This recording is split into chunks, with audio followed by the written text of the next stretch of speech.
Yeah, so ever since I was a kid already, I knew the story about Jesus walking on water. No need boat, can walk on water. And I think I learned this in Tadika kindergarten. Two stories: Jesus feeding 5,000 people.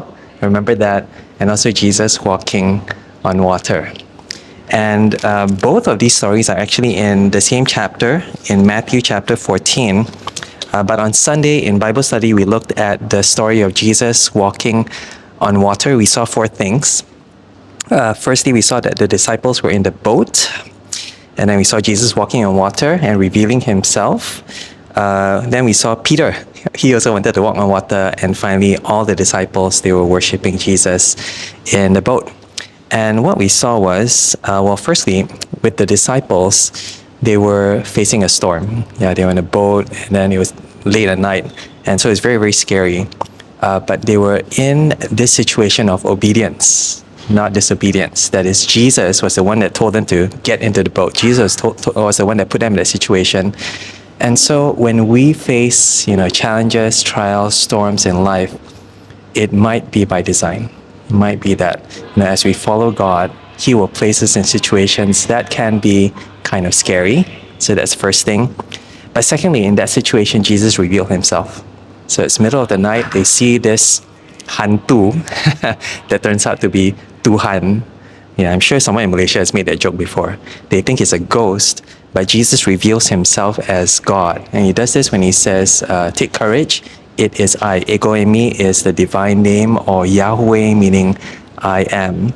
And it's interesting that, again, in this storm, in this scary situation, that they see that Jesus is with them. They see that God is in control, and they see that Jesus is God, most clearly again in this storm. And yeah, so if the story ended there, no, very good. They see Jesus, they're in the storm, Jesus is with them.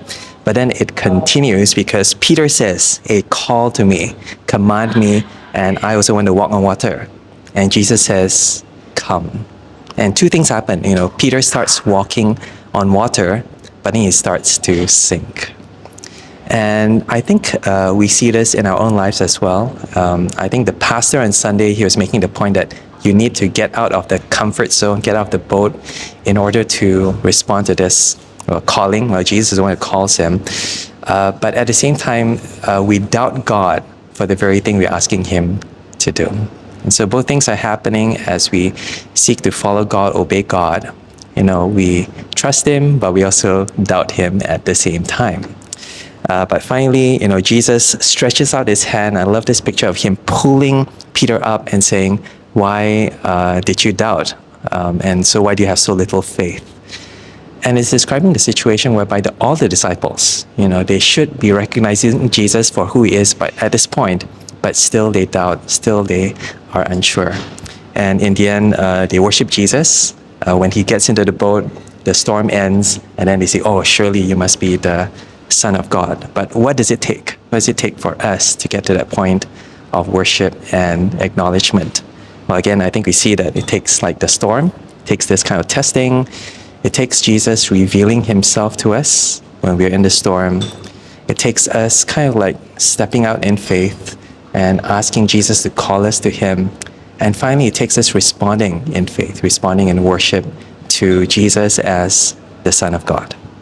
So yeah, a very interesting passage. Again, I knew this again as a kid in kindergarten, but I think as I grow to know more about God and His Word as an adult, I find myself still learning more, still struggling more, still finding out more reasons to worship Jesus as God. Yeah, hope that was helpful.